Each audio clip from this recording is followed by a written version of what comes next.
Qarang, glavlashdan o kreslolari ham zo'r, xolodilniklari bor. Qarang, mazada bo'ladi. Glavlash ishdan haydamaysiz degan umiddamiz.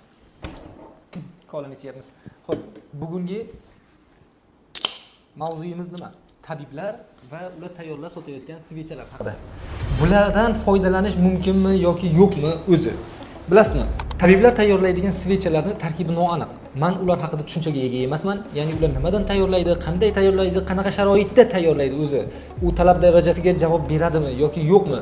Endi hammasidan bir ikkitalaridan gaplashib ko'rganman. Ota-bobomdan qolgan usul, o'shadan o'rganganman, bobomdan o'rganganman deydi.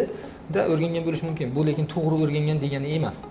Bu to'g'ri ish qilgan degani emas. Nega biz 21-asrda, 19-asrda qo'llanilgan narsalardan foydalanishimiz kerak? Ayrimlari reklama qilib ber deb ham telefon qilishdi. Men reklama qilmayman dedim albatta. Bir yozuvchini oila va uni saqlab qolish haqida kitobi bor ekan. Lekin shu yozuvchi haqida qiziqsam, bu yozuvchi o'zini xotinini o'ldirgan ekan. Bu bilan nima demoqchiman? Bu o'sha svecha tayyorlab sotadiganlar ham operatsiya qilmasdan turib, operatsiyani yomonlashyapti-da menga. Operatsiya bilan baribir tuzalmaydi, hech qachon tuzalmaydi. Undan ko'ra svecha bilan bizga tayyorlab bergan narsa bilan butunlay yo'qolib ketadi deb lag'mon deyishyapti. Даже meni sal qoldi ishontirishiga. Bu bilan nima demoqchiman?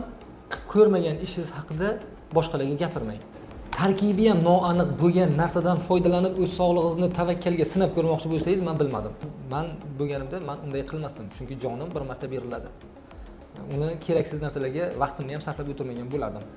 Gemoroy esa hozir qo'rqinchli emas oldingidek. 2 oy, 3 oylab qiynalishmaydi bemorlar. Zamonaviy usullar chiqqan, tezda tuzalasiz bu darddan. Kuzatishga davom eting. Siz bilan Sher Muhammad Fayzullayev.